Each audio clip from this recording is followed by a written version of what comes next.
I mentioned in the last episode that the numbers we've explored so far, 1, 3, 4, 7, and 10, all have a common theme.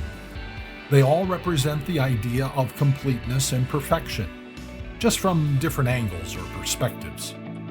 The same is true with the number we're exploring today, the number 12. The Bible is incredibly interconnected with threads that run through it from beginning to end. In this podcast, I will uncover these threads, help you dig deeper into God's truth, and inspire you to live your life with greater confidence and joy. Welcome to Bible Threads with me, Dr. Bruce Becker.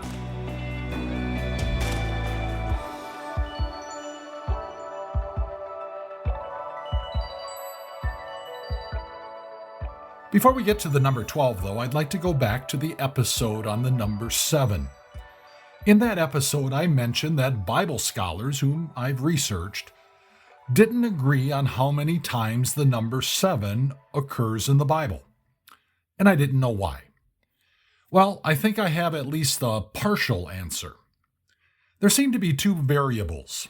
The first depends on what English translation one is referring to, and the other variable is how that particular translation translates numbers. I discovered this in researching how many times the number 12 occurs in the Bible. Here's an example from the New King James Version, Genesis 5, verse 8, which reads, "So all the days of Seth were 912 years, and he died." The New King James Version spells out the number 12.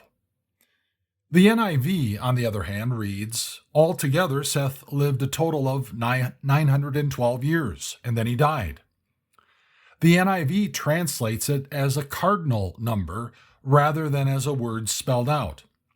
It's not a thing of great significance, but does explain some of the differences in the count totals.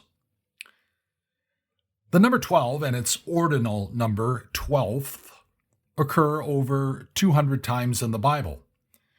This makes it one of the most prominent numbers in the Bible, not just because of its frequency, but also because of what it represents. By the way, unlike the numbers 1, 3, 4, 7, and 10, the number 12 doesn't show up at creation, either overtly or in a hidden way.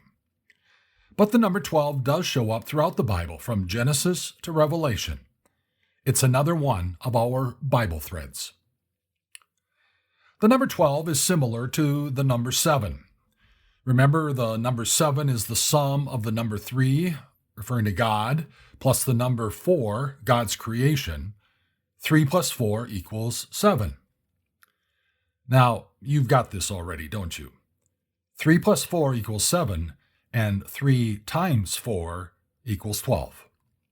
God's interaction with his creation from two different perspectives. Let's check it out.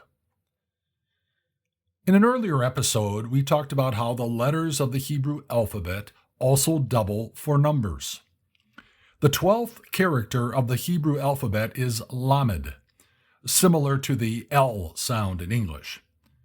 It literally means perfection, or crazy amazing wisdom.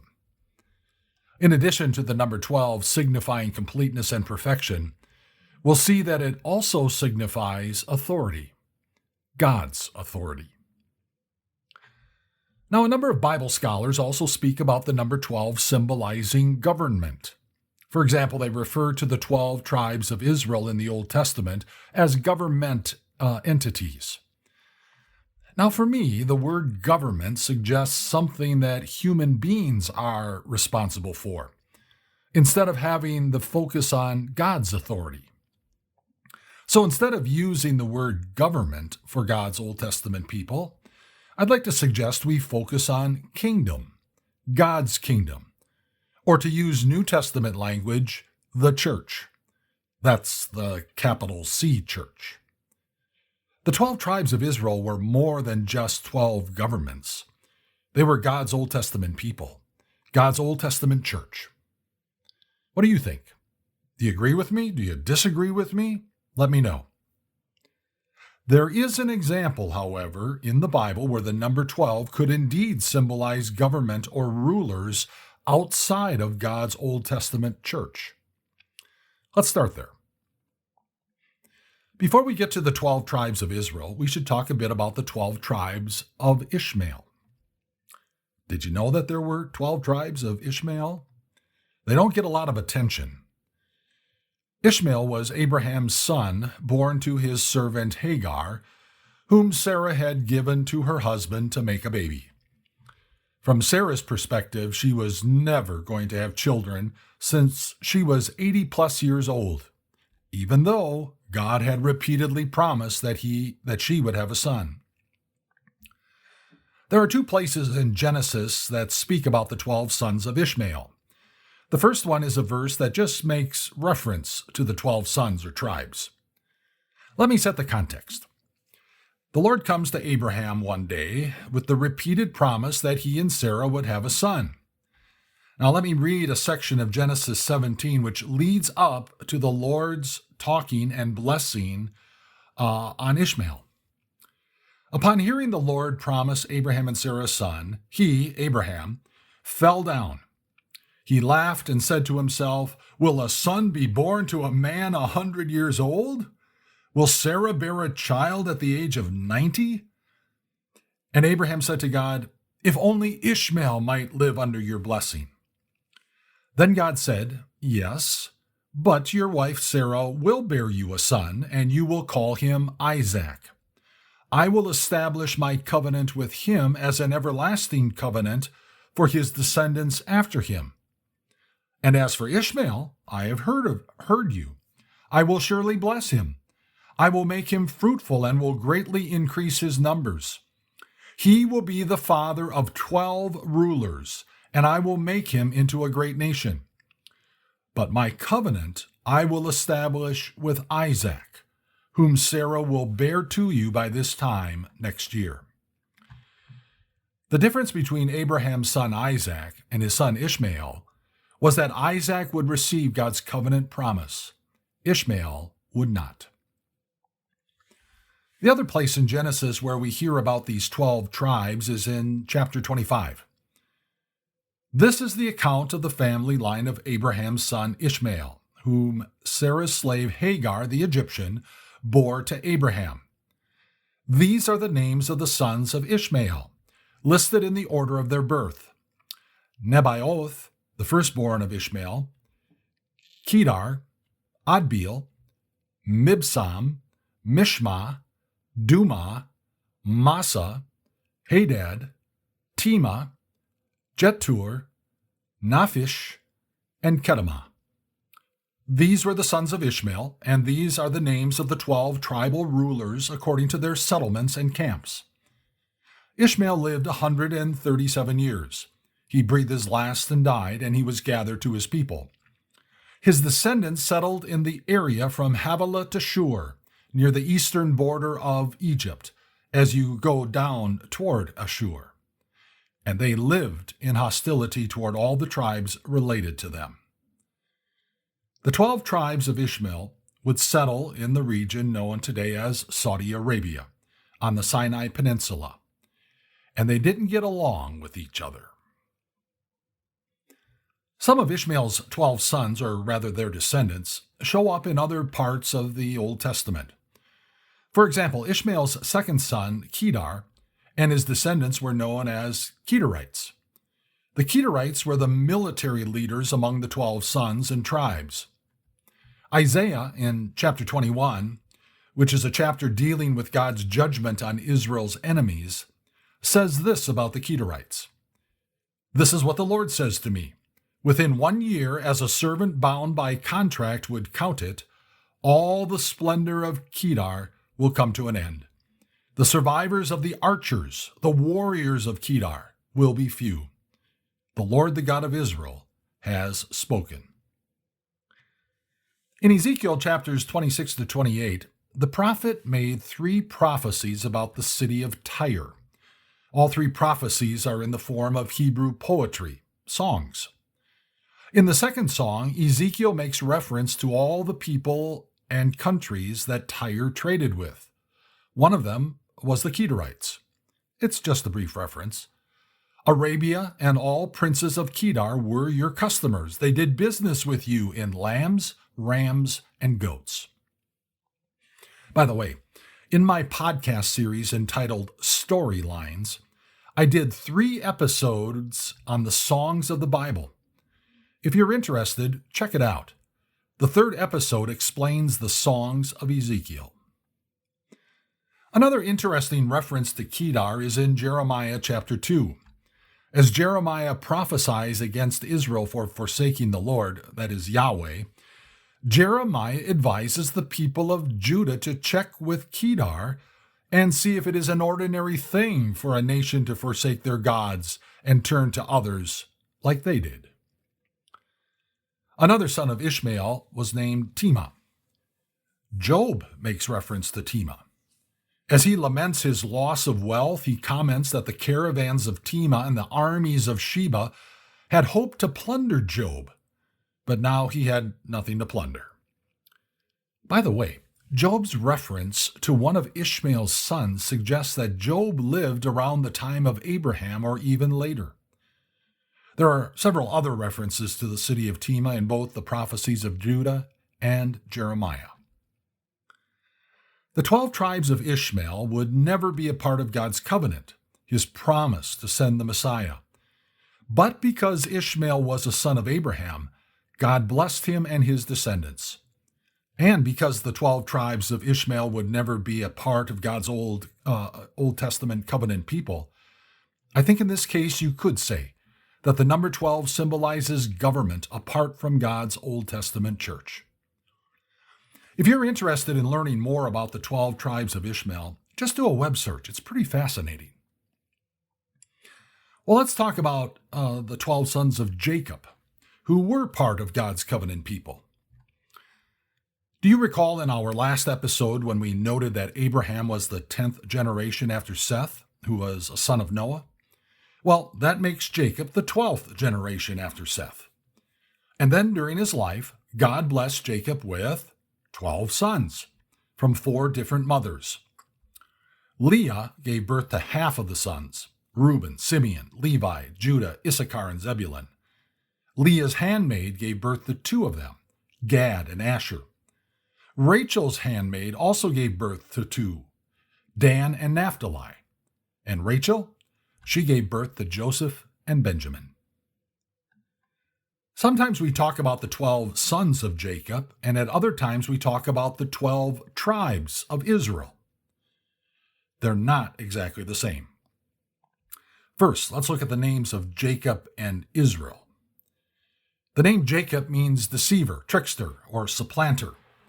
It's a fitting name for someone who acquired his brother Esau's birthright for a bowl of stew and who tricked his father into giving him the blessing intended for Esau.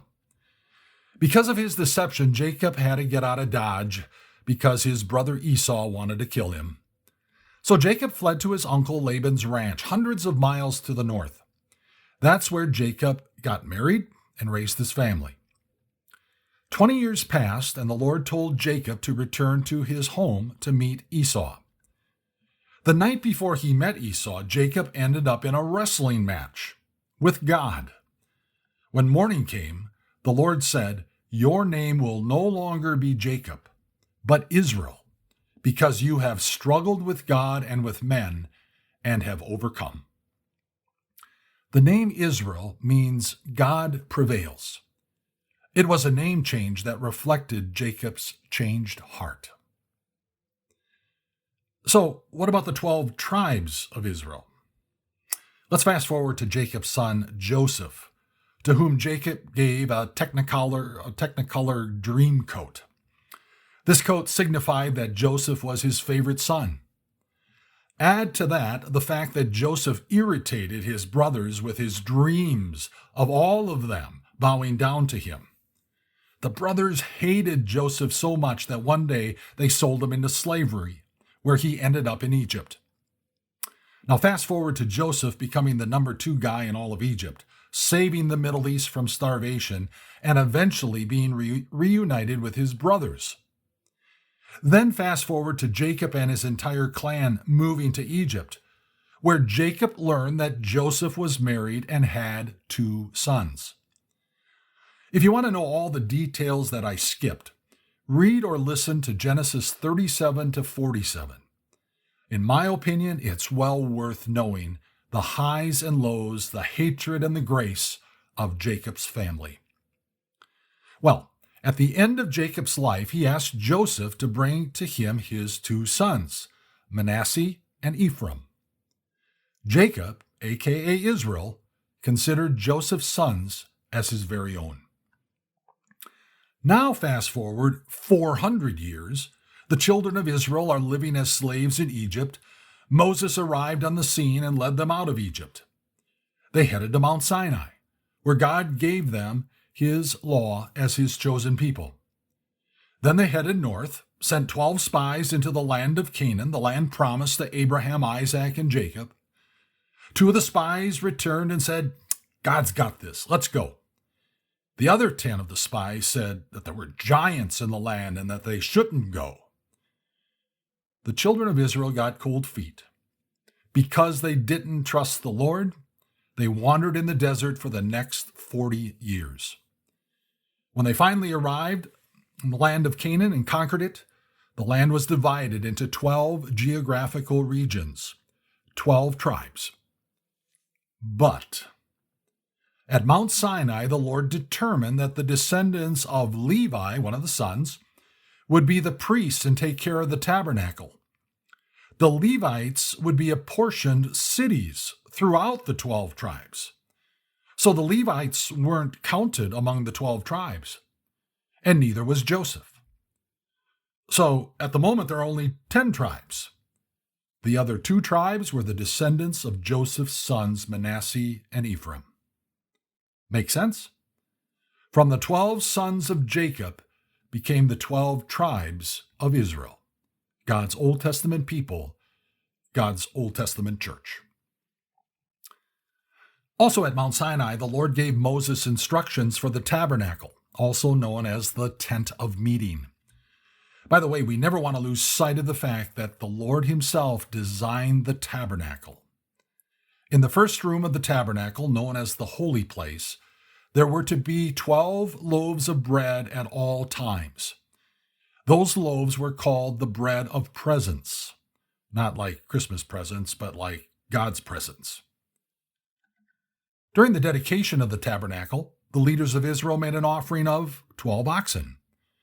There were other offerings for the temple dedication as well. There were 12 silver platters, 12 silver bowls, and 12 gold pans that were used in the preparation of the sacrifices. The dedication of the tabernacle lasted 12 days. And on each day, a leader from one of the tribes would bring sacrifices that included a young bull, a ram, a male lamb, and a kid from among the goats. Now, not too long after the dedication, there was a rebellion against Moses and Aaron, led by Korah, Dathan, and Abiram. They challenged Moses and Aaron's authority as leaders whom the Lord had chosen. Because they de facto rebelled against the Lord opened up the earth and swallowed them and their households. 250 other men who had joined in the rebellion were also put to death by God. Now, this should have been enough for the people to realize that the Lord had indeed chosen Moses and Aaron as their leaders. But the Lord wanted to give another visible reminder of whom he put in charge. He told Moses to gather a wooden staff from each of the leaders of the 12 tribes. Each leader was to write his name on his staff. On the staff from the tribe of Levi was written the name of Aaron. Moses then placed the 12 staffs in the tabernacle. The next day, Moses goes back into the tabernacle only to discover that Aaron's staff had budded, blossomed, and overnight had produced almonds. The Lord had confirmed Moses and Aaron as his chosen leaders. Aaron's staff was then put in front of the tabernacle as a constant reminder to God's Old Testament people. You can listen or read about this event in Numbers chapter 17.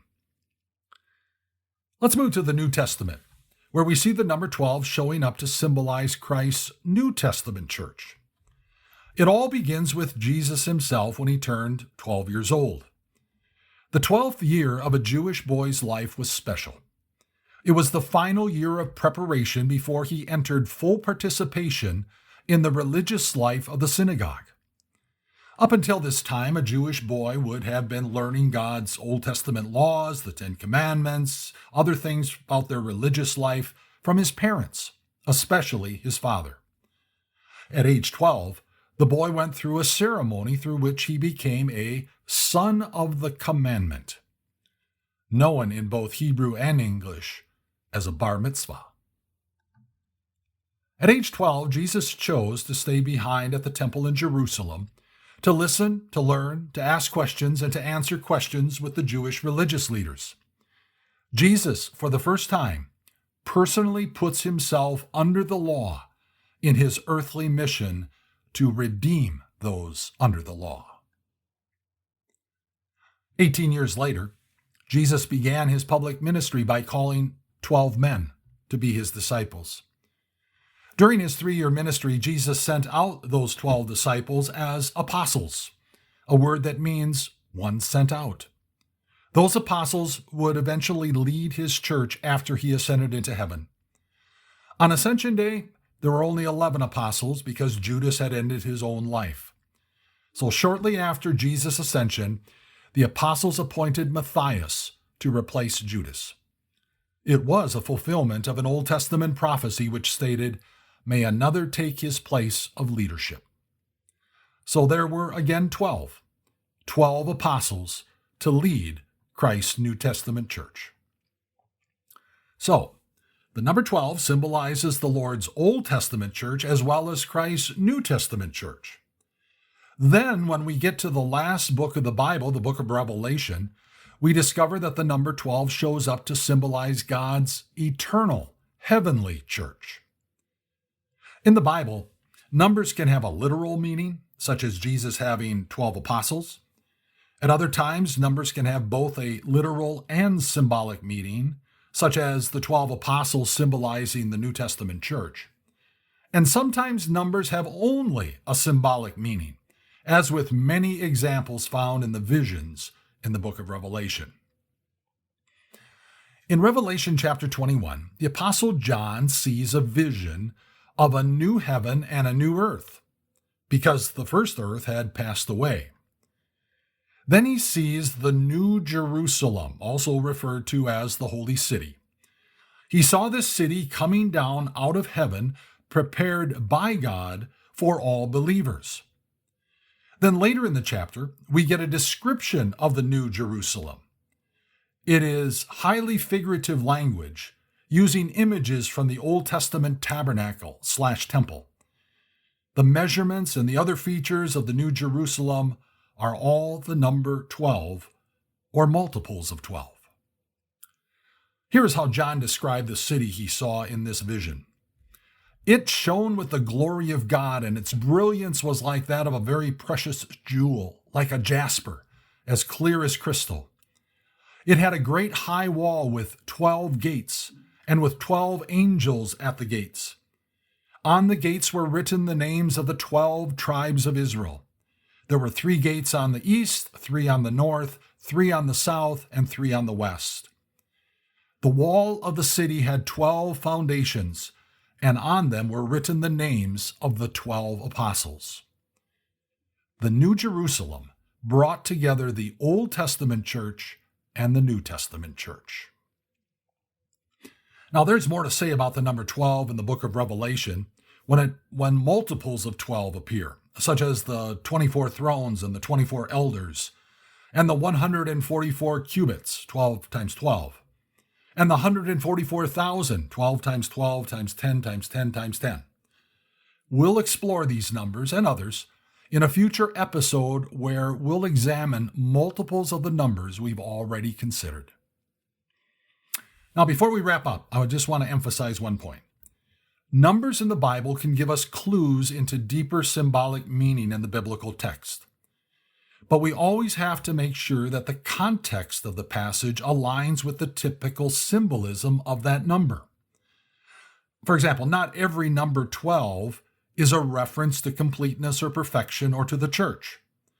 Sometimes the number 12 is just a number 12. For example, at the beginning of this episode, I mentioned Noah's son Seth living to be 912 years old.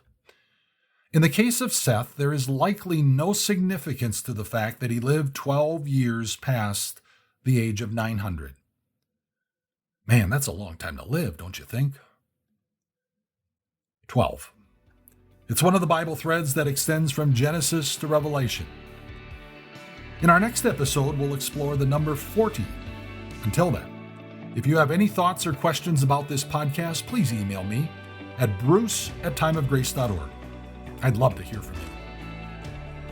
Are you aware of all the content Time of Grace offers to help you grow in your faith and life? Video messages, video devotions, daily email devotions, weekly blogs and podcasts, and there is an entire archive of great content as well. Check it out at timeofgrace.org. Thanks for listening, and God bless.